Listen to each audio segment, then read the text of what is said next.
Hello everyone! Today I'm going to be attempting to dye some leather. I bought these dyes, I don't know, maybe a year ago, over a year ago, and never got around to using them. So this time around I decided to go ahead, give it a try while I answer some questions. So I put out a request on Instagram and YouTube and Patreon for anybody who had any questions, which I know that there are some recurring ones as well, so that I could go ahead and answer hopefully as much as possible today. So to preface this, I think by far the most recurring question is how do I get started, or tips for beginners. So although maybe I'll admit I don't have a single very concise video, I have made a few starting with like my story of how I started, my tools and resources, and then lasting and insoles. So, little things like that. So, I never started my channel with the intention to make tutorials. I still don't think I will. I know there's so many other shoemakers who have been doing this for far longer than I have and who are far better qualified to teach you than I am.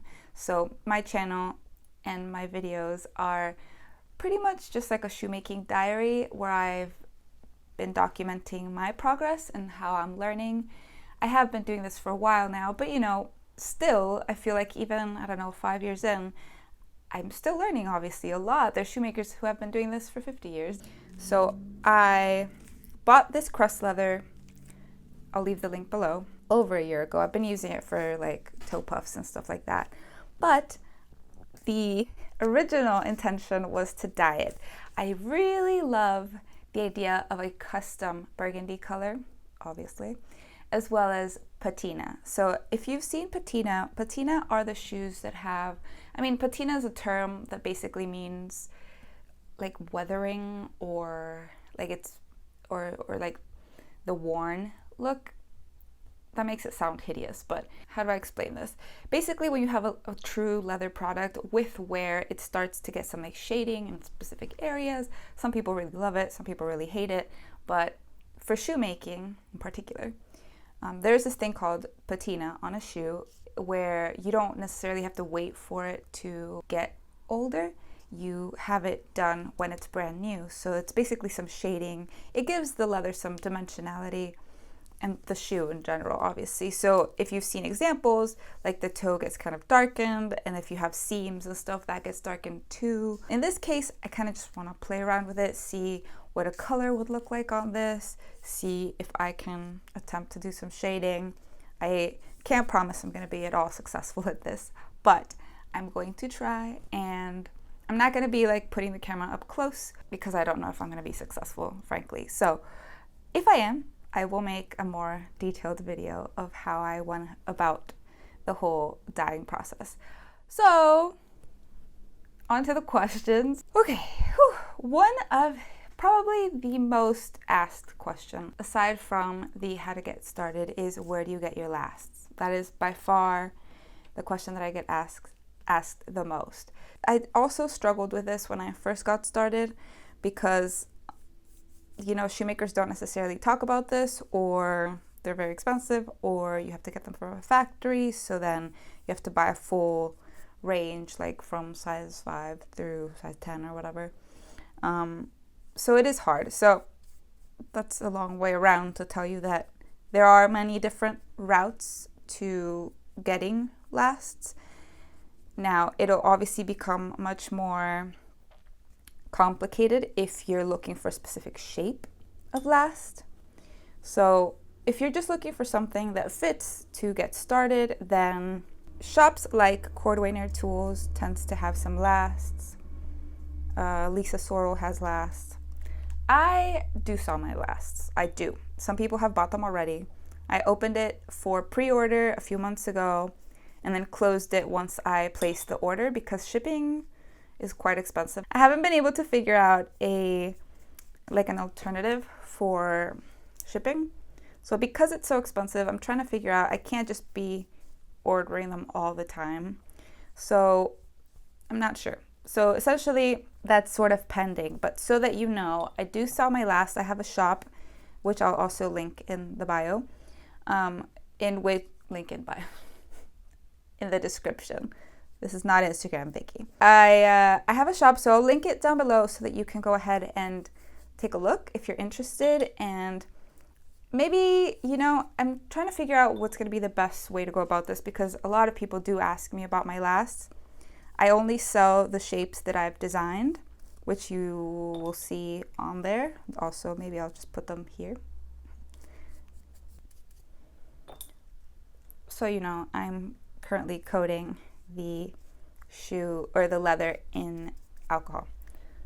It looks red because the brush had a little bit of red in it, which is fine because obviously I'm going for burgundy. But going back to the question. So basically, after getting the first pair of lasts that I got at Sederma here in Los Angeles, if you're local, you could go ahead and try that. Their lasts are pretty cheap. The only issue is that it's like a bin, so you have to dig, find the matching one, find your size. It's not ideal, but it's a good option if you're beginning. I knew that I was going to be serious about it, so I actually reached out to a factory and decided to start with the process of designing my own last. So I know this isn't the most desirable answer. Obviously, you're just looking to buy some lasts, not a whole set. But I think maybe also you could try Minka. I never know how to say that. I should ask my German friends to tell me how to pronounce that before making these videos. But try Minka. They have lasts. They're not particularly cheap, I don't think, but that might be a good place to start. So sorry if this answer wasn't very satisfactory, but it's difficult to say, honestly. I'll link down below the shops where I normally find lasts, as well as mine, and some sort of sign-up sheet to gauge some interest. I might be willing to just sell off the ones I have and order some new ones. We'll see. But the other question that I get a lot about this particular topic about lasts is a lot of people asking me, how do I make a last? Well, last making is quite complicated. It requires studying. It's not something that I would recommend just anybody do. I haven't ever made a last myself because like I said, it's complicated.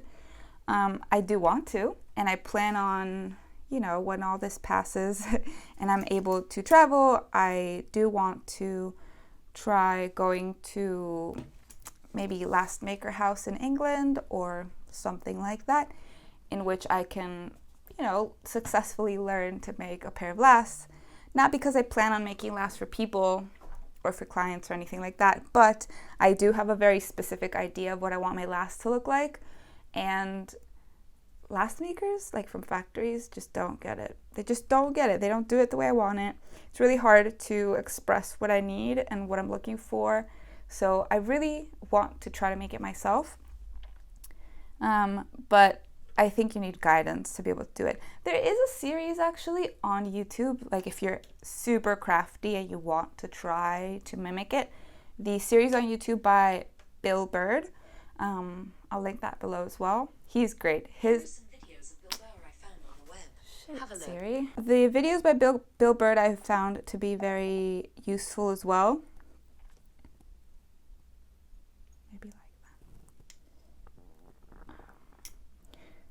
It's really neat. Like, I haven't tried making stuff from there by myself, but I have definitely seen it and want to.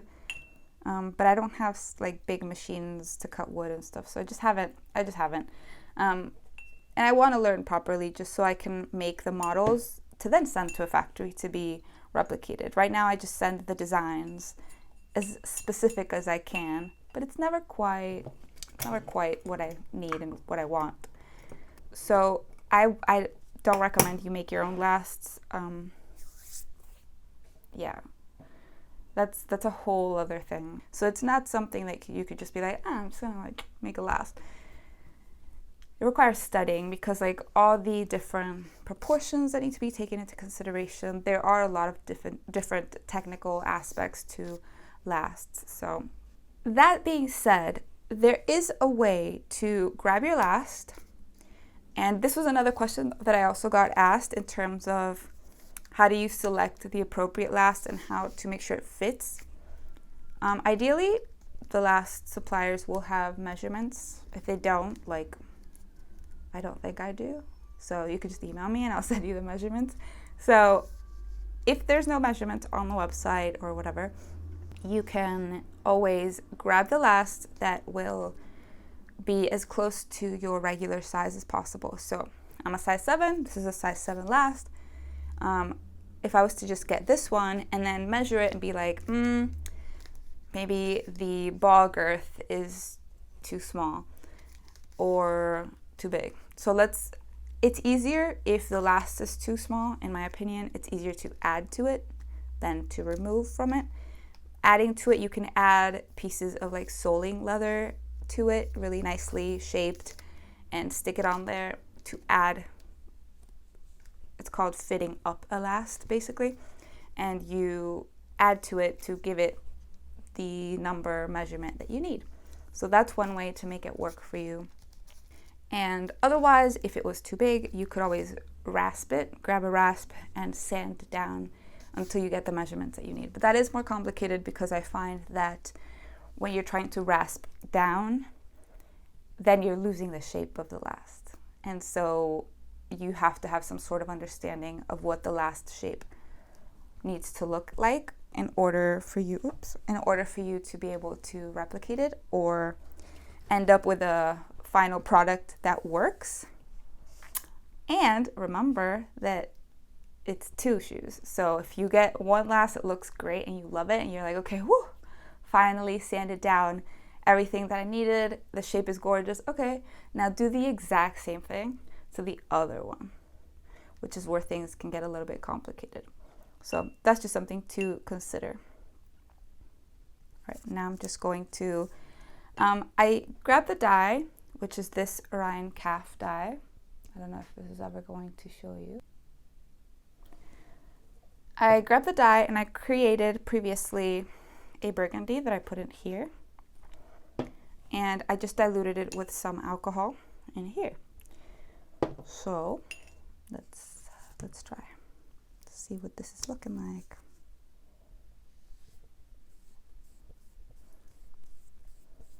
The primary note that I got on this was to go slow, start with diluted pigments and build it up. So that's what we're gonna do. Let's see if this works out.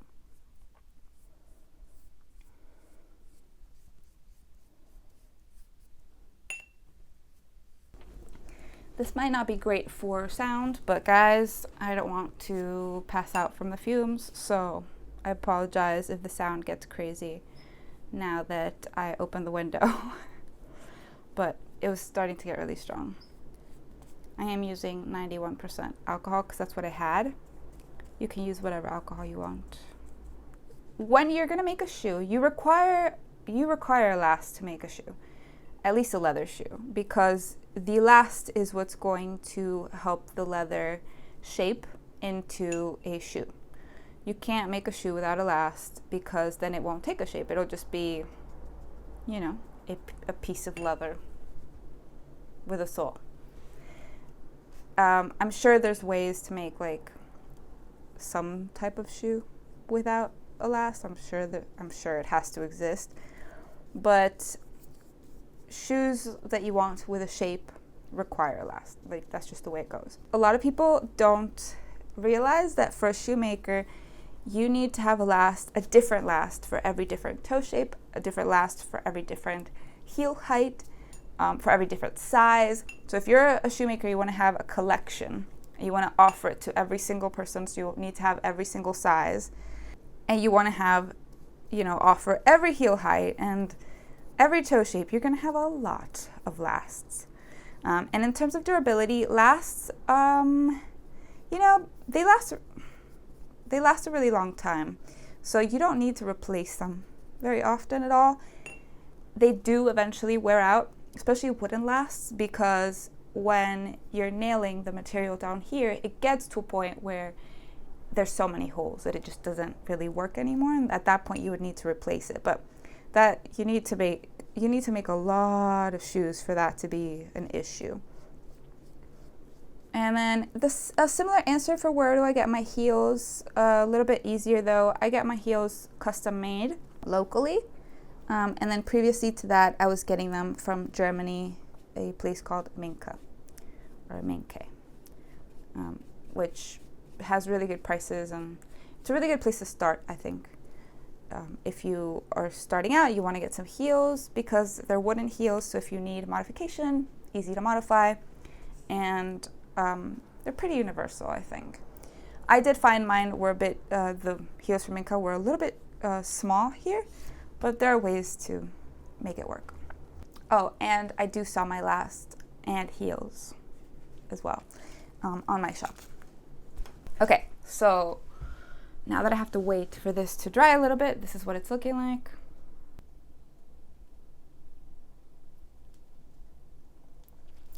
I'm gonna wait for that to dry a bit while I answer some other questions. Again, I'm really sorry if the answers weren't very satisfactory. It is a very difficult question to answer. Where to get materials. It is hard because it's not very straightforward, because the craft has been so, I don't know, a lot of shoemakers tend to be very secretive, so they don't share their sources or their tricks, and so it's not something that you can just oh yeah, this Google there. No, like you have to maybe dig a little bit for the stuff. It is, I will say, more readily available now than it was when I got started, but it's still a little bit hard to find stuff. In terms of tips for beginners, I think it depends a lot on what you want to make. So if you're just trying to make one shoe for this one outfit and that's it, then maybe I wouldn't, dive too deeply into it. You can maybe take an online course or something like that. There are some pretty good courses, like Marcel has really good tutorials. He has like physical DVDs and a Vimeo channel.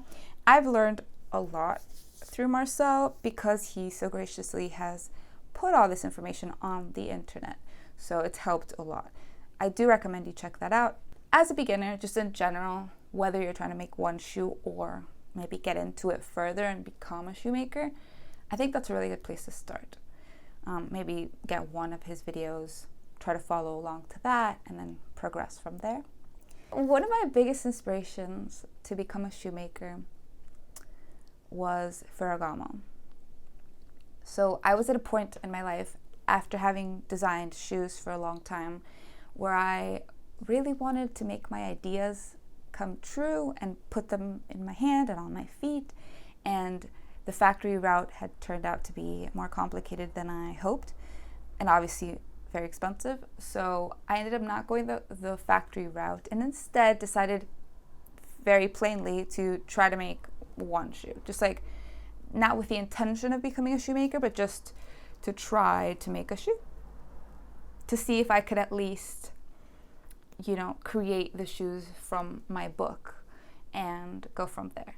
I still haven't made the shoes for my book, actually. That's funny. When I decided to get into it and started, I had really been like on a Salvatore Ferragamo kick for a few months, and the more I researched it, the more I read about him, the more I loved him.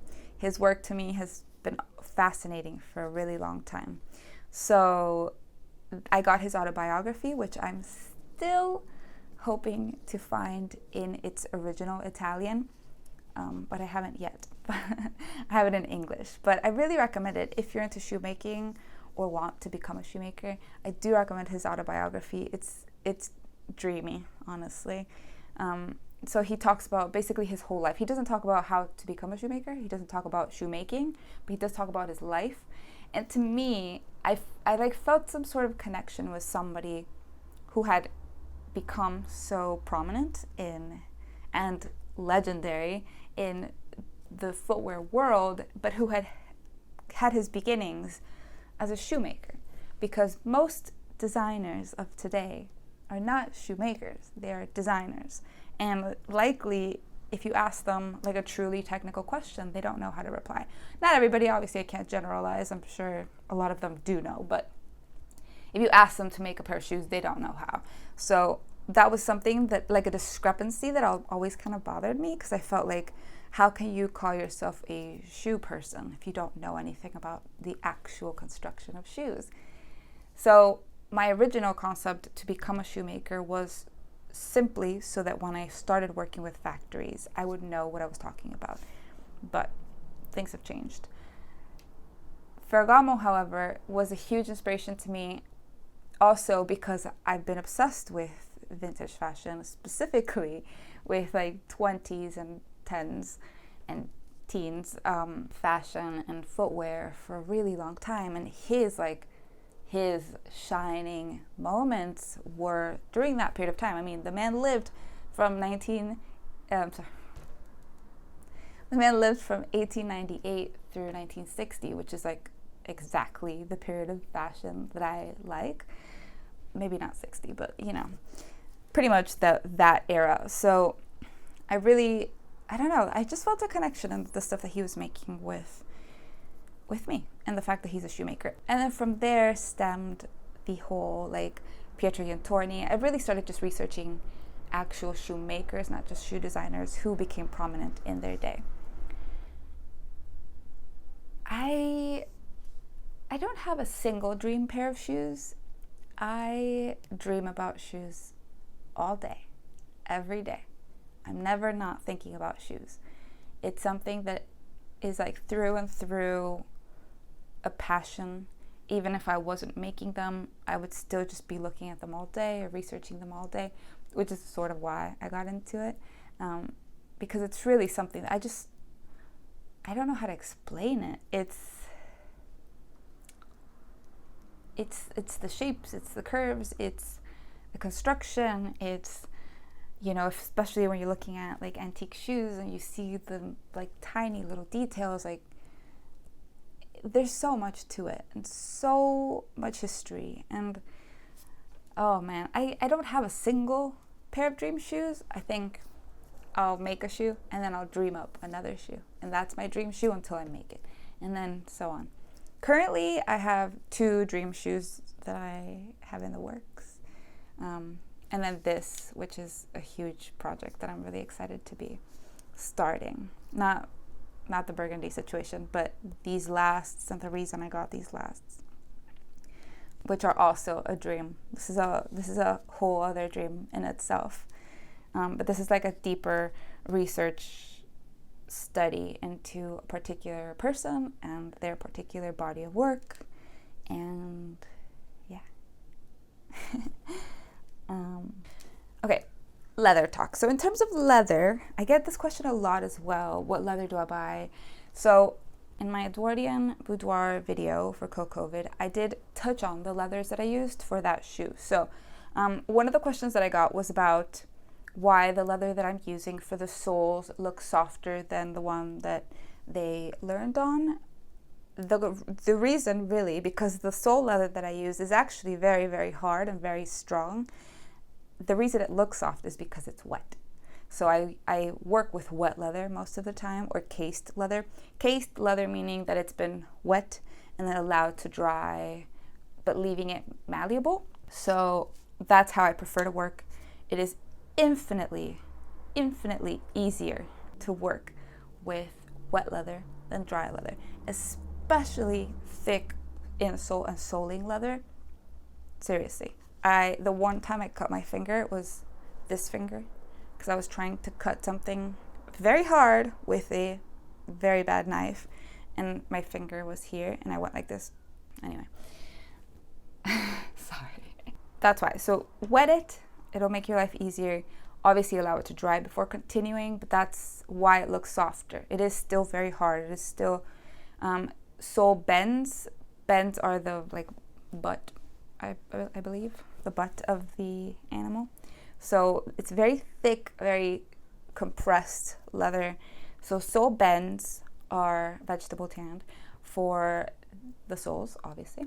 And then I buy insole shoulder. So shoulder leather in, whatever thickness that you want for your shoes. So in my case, I forget. I think I got like the 4mm option. I don't remember. I think actually next time I'm going to get a bit of a thinner one to try it. For uppers, the thing about uppers is the same. It's basically the same as a garment. Like you could buy anything you want, I think.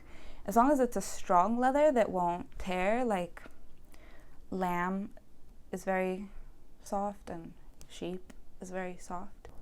There are very, very, very soft leathers that the moment you tug on it with the elasting pliers, like you're literally left with like the chunk in your hand. So those leathers aren't ideal for shoemaking. Maybe for lining, but not for the outer upper. So, but I prefer currently to use kid leather also because it's what they used in the antique examples that I've seen. It is a very strong, very thin leather generally. And then I've been recently using as well a kid leather that is a bit softer. But calf leather is wonderful. It's hard to say. There's so many different, there's cordovan if you want to get really fancy. It's very, very hard to say because it's anything you want it to be. In terms of buying leather on the internet, it is obviously very hard. It's the same as fabric, really. So once you've started working with leather, you have an idea of what leather feels like and what calf feels like versus kid. It's pretty standard. However, depends on where you get it. You're going to get different qualities.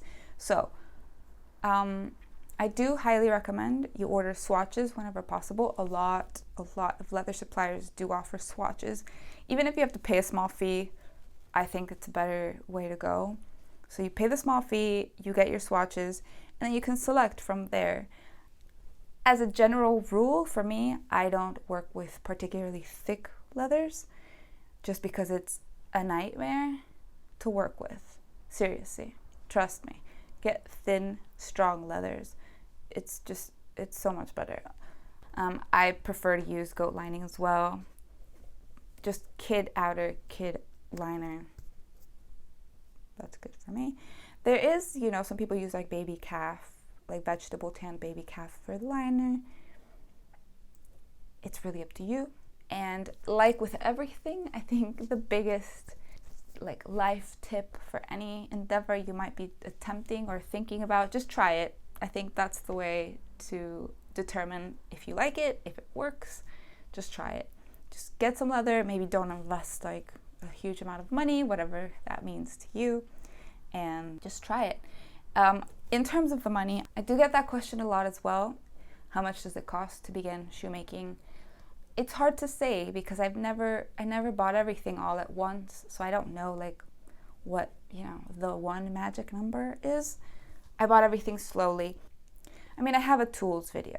So in my tools video, I talk about the beginner tools, which aren't that many. You essentially need a hammer, lasting pliers, a knife, some glue, and some leather, and a shank. That's it. Obviously leather if you're gonna build a stacked heel, or get a wooden heel if you're going to wrap it. It's really not that much. It does depend on what style of shoe you want to make, but it's hard to say, really, how much money you could spend. There are calf hides that you could find for $600. There's calf hides you could find for $100. So some places let you buy half a hide. So it's hard to say. It really is hard to say how much it's going to cost you. Maybe do a little bit of research about maybe what style you want to make and figure out what leather you need for that. Kid leather is not that expensive. So even really good kid leather is not that expensive because they're very small. So obviously if you're going to make really big tall boots, maybe kid leather is a bit more difficult, or you need to buy several hides. But if you're making one pair of shoes, kid leather is not that expensive, and you could start there, experiment. I don't know. I think that's a good way to go. On the topic of leathers, I do get asked about vegan leather. And although I don't plan on getting into the topic of vegan leather too deeply because I know it can be quite controversial, I don't use vegan leather for the reason that I don't believe it should be called vegan leather. It should be called what it is, plastic. It's polyurethane, it's plastic, it doesn't decompose, it's not good for the planet. It doesn't last as long, it doesn't breathe because it's not a natural fiber. I understand why the concept exists, and I understand why vegans exist. And I understand obviously the repercussions of the animal industry on the planet, and I know that obviously leather is a byproduct of killing an animal, which I don't love the idea, and I don't want to just like say, oh, it's like traditional, so that's why I do it. It is a time-tested resource, and because it's a byproduct of the meat industry, that the skin has to go somewhere. It could get thrown out, which is perhaps worse, or it could be repurposed. So this is a conversation obviously that is a little bit heavy, and I'm not going to get into it but further. But I do say though, if you're going to buy leather, I understand a lot of people choose not to buy new leather. I get that. I do at least think that what I'm doing on such a small scale is a little bit more comforting than if I was mass producing, which is one of the issues that I always had with the companies I've worked for in the past, where we used to buy from a factory and just get, X amount of shoes made, where the season passes and the style is no longer in. And so now the shoes have to be sold for a massive discount or destroyed or donated or whatever. And that always felt very wasteful to me. That's actually something that I still struggle with, even in my current situation, where I'm fully aware that I'm creating a product. And I don't know if I should say this, but I am conflicted by that. I am, because at the end of the day, a product is a product. It's a thing, another thing that like a person's gonna buy and put in their closet, and maybe it'll last, a lifetime, as a lot of leather shoes do. And maybe the person will get sick of them and throw them out, and that always, I kind of just struggle with the idea of just creating more stuff. I do sell my shoes. They are also, I understand, at a price point that is not the standard that we know of, because we're accustomed to fast fashion prices. It's a whole other conversation as well. But anyway, on a lighter note, are steel shanks historical? So I love answering this question because it goes back to one of my favorite men, Ferragamo. Ferragamo patented the steel shank in 1931. So previously to that, we had leather shanks and wooden shanks, I guess, as well. And I mean, wooden shanks do exist. I just don't know how far back, but I imagine it's been a thing for a while. And as well as cardboard shanks. So I was talking to Nicole from American Duchess as well. She told me that she took apart a pair of 1920 shoes to find that it had a stacked or like sandwiched cardboard shank, which is also actually very popular today. If you look at shoes, ready to wear shoes, a lot of them have a cardboard shank. Sometimes sandwiched with a steel shank as well, but there's definitely cardboard in there. I don't make my insoles like that. Obviously, if you've seen my videos, I do leather and steel. And yes, I do recommend it. So even though it's maybe not historically accurate before the 30s, it does give me a sense of security knowing that it is very strong, especially when I'm making a shoe for somebody else, because weight on shoes is a very real thing. And I don't feel like I can just trust that a piece of wood or just straight leather is going to keep it in the shape that I want, especially, me with my curvy arches. Like, if I make a curvy arch, I want it to stay curved. I wouldn't want the leather or wood or cardboard to like give. So I do recommend steel shanks. I do. I pay special attention to everybody's shoes. I do. Now, particularly my partner, he doesn't really wear dress shoes. And I'm not going to make him wear something, so I try not to pay attention to his shoes too much. But I do pay attention to everybody's shoes. I love shoes. I look at people's shoes. That's the first thing I see, really. Yeah.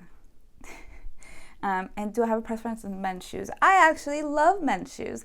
Men's shoes are one of the reasons I got into shoemaking. Not because I wanted to make men's shoes, but because I wanted to make men's shoes for me. Because I love menswear, and I've always... is despise too strong a word? Maybe not. That you'll have like this beautiful, sleek men's Oxford, for example, with like a gorgeous like chisel toe, and then they're like, oh, it's for a girl? Potato toe. Why are female shoes like a menswear version of a menswear shoe, but in a female version? Why does it have to have like a potato toe? Why? I don't understand. So I decided to just make my own, and actually the first last that I ever designed and requested from the factory was, listen, I need a last that is the men's last, but in small for me. And that's what I got. And that's what I've been using for a really long time. So I do have a preference for men's shoes. If your question is, do I have a preference between Oxfords and Darbys? I do. I prefer Oxfords over Darbys because Oxfords are classy, and I don't even know why. Also because I tried making a Darby once and I hated it. For those who don't know, the main difference between an Oxford and a Darby is that the Oxford has the quarters underneath the vamp, and the Darby is the other way around. It has the vamp and then the quarters are on top, sort of like flaps. The flaps obviously make the shoe a lot more casual, but I mean, nowadays, who cares? I wear my Oxfords. I've worn them with jeans in the past. Like, it is what it is. I love Oxfords, especially like a full brogue Oxford with a cap toe and medallion and like all the holes, which is a strange thing to say as somebody who has trypophobia, but all the holes. I love like a very decorated Oxford, preferably in burgundy, obviously. I only wear shoes that I've made myself because when I was first starting specifically, I would tell people, oh, I'm a shoemaker, and the first thing they do is look at my feet. And if I wasn't, which I normally wasn't, wearing a pair of shoes that I made, then it's like, oh, not these. And so I started just exclusively wearing the shoes that I've made. But there's the exception of sneakers. I do have one pair of Nike in collaboration with Liberty London that I love, and a pair of Converse and a pair of like black Nike for workouts whenever that happens, which is very rare. And I used to work, this is part of the question, but I used to work in the art department, and that's like on film sets and stuff like that, so it's a lot of physical work and paint and dirt, and so black sneakers all the way. But those are the three that I have, and really I don't wear them really, but I have them, and if I need them, I wear them. Do you still have the first shoes you ever made? I do have the first shoes I ever made. The first shoes I ever made were sandals, and I do have them, and I still wear them, even though I don't like sandals. But when it's really hot, or I'm just gonna like put them on to like go to the driveway, I do wear sandals. And then for like a closed toe shoe, the first one technically that I made was a pair of trying to do this. The first pair that I made was technically a mule that I hate, so I don't actually recall ever wearing that. So, and then the actual first shoe that I ever made that was like a proper wearable shoe was a pair of Oxfords in black, which yes, I do wear quite a lot actually, still. And I have a pair of the brown Oxfords that I made after that. I actually do wear those as well. They're still one of my favorite pairs of shoes. So yeah, I still wear my shoes, the first ones that I ever made. And how do I feel when I wear them or when I look at them? I love them. I absolutely love those shoes. I think they're super cool. They're super comfy. And it just reminds me of the fact that like, that's where I started. Like, I can do this, you know? And on the tip of I can do this, let's see if I can actually do this.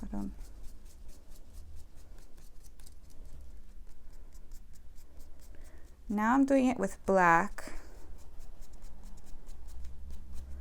on a rag rather than a brush, because I don't love these brushes. I feel like for patina work, I'd like to have some fluffier brushes.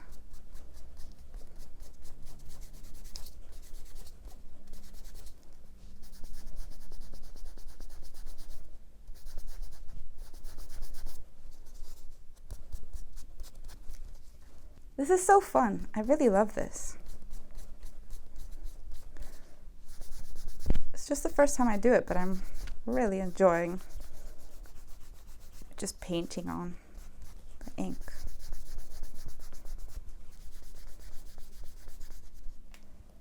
How cool! Look!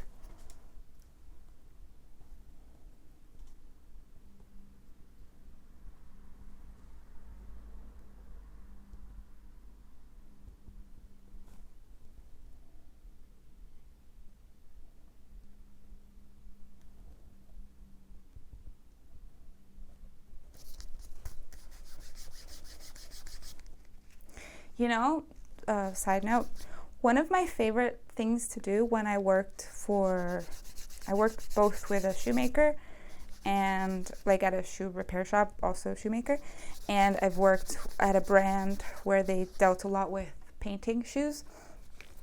One of my favorite things to do is paint shoes. It's so neat. I think it's so cool. I love painting in general, even if maybe I'm not that good at it, but I really enjoy it. And this gives me like the opportunity to just be really creative. I love it. My goal here actually would be to like create the perfect shade of burgundy and have that just be like my standard go-to color. We'll see.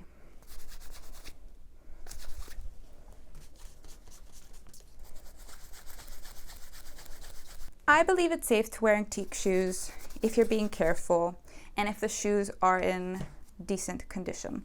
So, as long as the leather isn't cracking, if you can tell that it's still in a condition where the leather moves without any issue, you don't see any peeling, any cracking, I don't see why not. I wouldn't suggest to wear them for extended periods of time because it, especially shoes like boots, like from the early 1900s, for example, it's a very, very thin leather.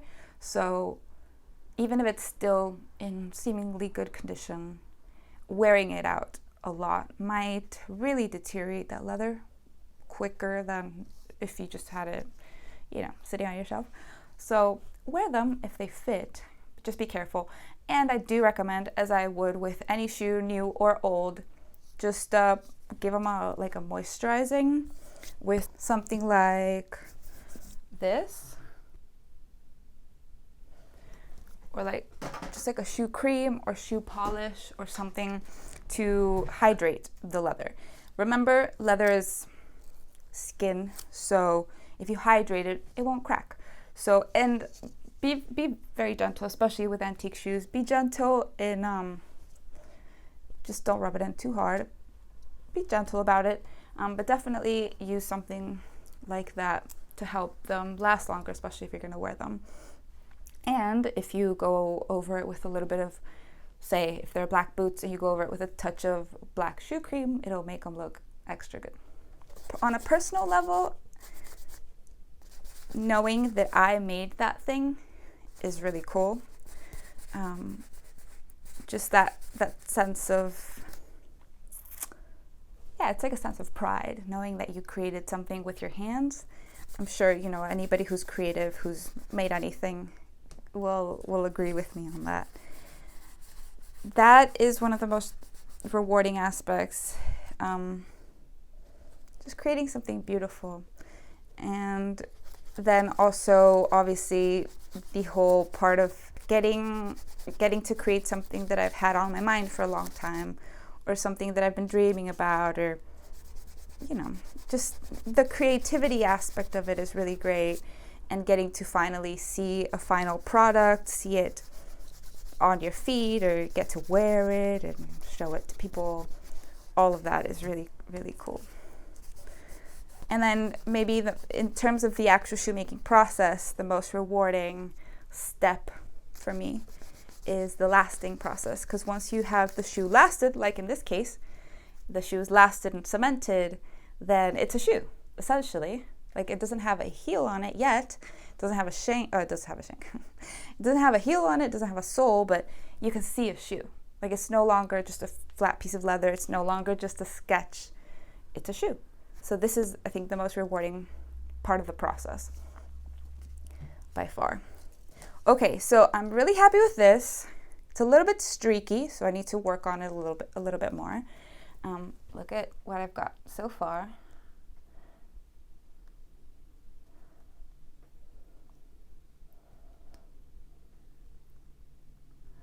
All right, so I made the burgundy, mixing the blue and the red, and then went in with just straight black without even mixing it, just straight black ink or dye, and tried to do my first ever attempt at a patina. So I'm actually really happy with this. I think it looks really, really cool. Okay, and before I let you go, I'm going to just finalize what I'm doing in case you've been following along and want to see me finish. I'm going to add a little bit of the Saphir cream in Bordeaux. And then lastly, follow it up with a touch of wax. I'm just going to go with neutral wax because I can't find the burgundy wax. So I'm just going to go like this. Actually, I'm going to go with that one. I'm just going to go like this. You grab your fingers, twist. You grab the cream. This should help, I think, blend the color a little bit better.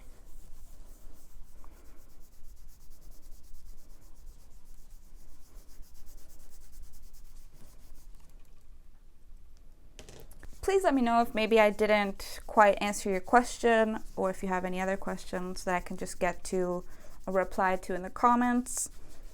I really like this. I think they would look super cool on. I might just put it on. I'm gonna put it on. I'm sorry if you can hear this noise. Every single type of truck has passed by while I've been recording. So that's it. I'm really happy with this. I really, really like it. I'm going to keep practicing, obviously. It's a little bit streaky still, but I really like it. I think it could be a thing that I do from now on. Who knows? So I'm gonna go ahead and take some pictures. Thank you so much for joining me. I hope I answered your question.